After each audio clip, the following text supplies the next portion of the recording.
Anyways, ladies and gentlemen, our next comic is from Emmett, and that's enough talking shit there. Ladies and gentlemen, Matthew Foster.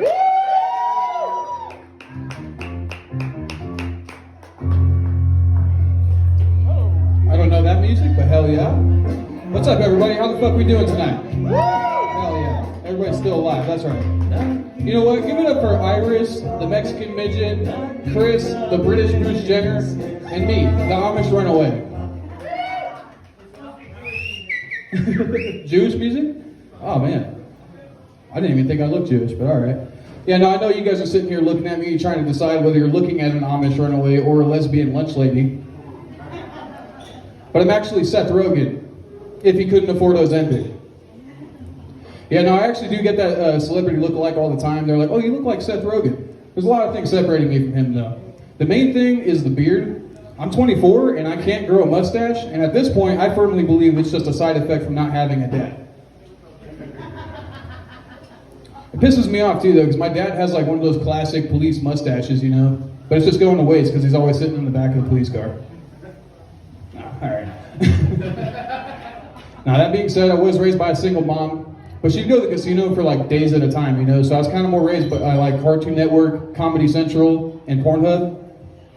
There's a lot of different life lessons you can learn there for sure. Honestly, a lot of my life lessons really came from some of my friends growing up.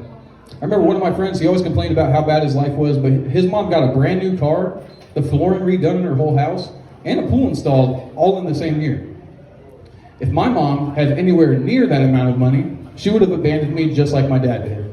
Yeah, thank you. And something a little more recently, one of my friends, she complains about how shitty her job pays her, but she takes Uber everywhere, you know, so she's constantly spending money. She told me that she paid $50 for a 10-minute ride. I thought that wasn't too bad. Last time I paid $50 for 10 minutes, I still had 7 left to spare. Yeah. Sick of all these complainers, man.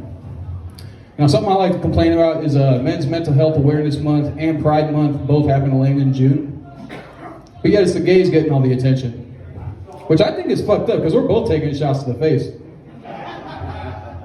We are literally left hanging. Suicide jokes, hell yeah. Yeah, no, I think I'm just a little upset, because when I was in high school, girls would refer to me as a teddy bear. And now the only people who refer to me as a bear are gay guys. And it's fucked up too. They only call you a bear if you're over 30. I'm 24, so they refer to me as a cub. I didn't think it could get any gayer than bear, but I guess it can. All right. Yeah, no. I'm not trying to seem homophobic or anything either. You know, I do have gay friends. One of my gay friends is probably one of the only gay guys on the planet that doesn't like talking about his problems. It is really tough getting stuff out of him, especially dicks.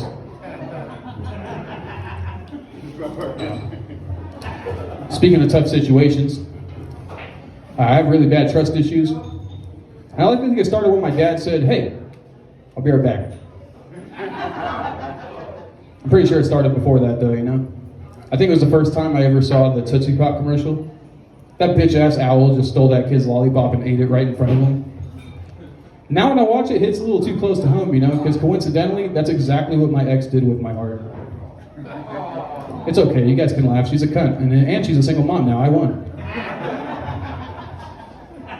Hell yeah. A little more about myself. I like to watch UFC. Do we got any UFC fans in the crowd tonight? Hell yeah. We got a fucking big one tonight, dude. Hell yeah. And sometimes I go over to my buddy's house and watch these fights. And after a few knockouts, my buddy swears he can do that same shit. And after a few beers, he starts talking a little bit of shit. But he's one of those guys where if he has a little bit too much to drink, he gets the hiccups. And I can guarantee you there is nothing less intimidating when a grown man approaches you saying, I'm gonna beat your...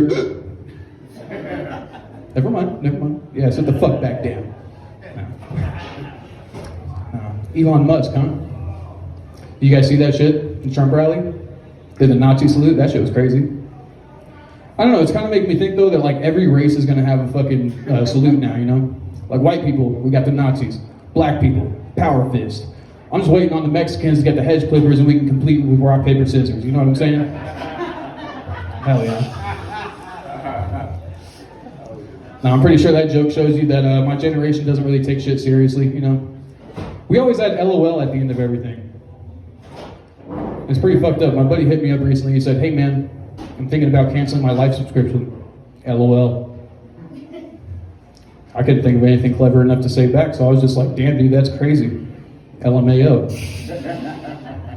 Poor guy ended up killing himself. But he was Mexican, so instead of a ha-ha, can we get a ja-ja in the fucking audience? Come on. Thank you, thank you. That shit was funny, man. Now, I do love Mexicans, man. I do think it would be nice to date a Latina. But with how many family members they have, you know there's going to be a birthday or funeral at least once a week. And that's just a lot of gas money to and from Mexico, man. Damn, all right. I get you, man. Thank you, thank That shit you. was funny to me. Yeah, now somebody who doesn't want to see me in Mexico is Donald Trump. Yeah, no, he just had an assassination attempt put on him recently, right? You guys see that shit? Pretty crazy. Now it kind of makes sense why Kamala Harris wants gun control so badly. She wants the gun violence to stop. And even her hitmen can't shoot for shit, so. Okay, thank you. I'm not trying to seem super Republican. I got a Biden joke too. Do you guys think if Biden were to corrupt his way into heaven the same way he did into the White House, do you think he would see that stairway and be like, my arch nemesis? You guys get it? Hell yeah. I got it. You guys are suckers. Damn, I went way off course. People have told me I look like I live in a trailer park. And to those people, I say don't be rude. It's a mobile home community. All right?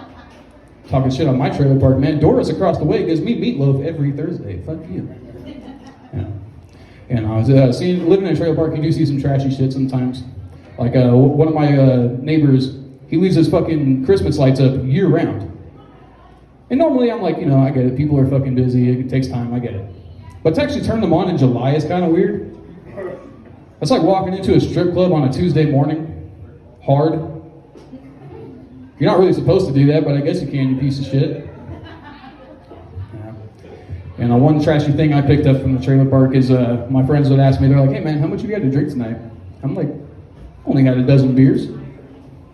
I don't know, a dozen just sounds better than admitting I drink a 12-pack, right? Ironically, they both sound better than admitting I have a drinking problem. Hell yeah, I'm fucking killing it tonight, dude. Yeah, you are, man. I got you, man. I've been trying to keep up with all this new slang that's been going on, you know, with all the kids these days. They're fucking saying, oh, I'm about to crash out. They don't look ready for bed at all.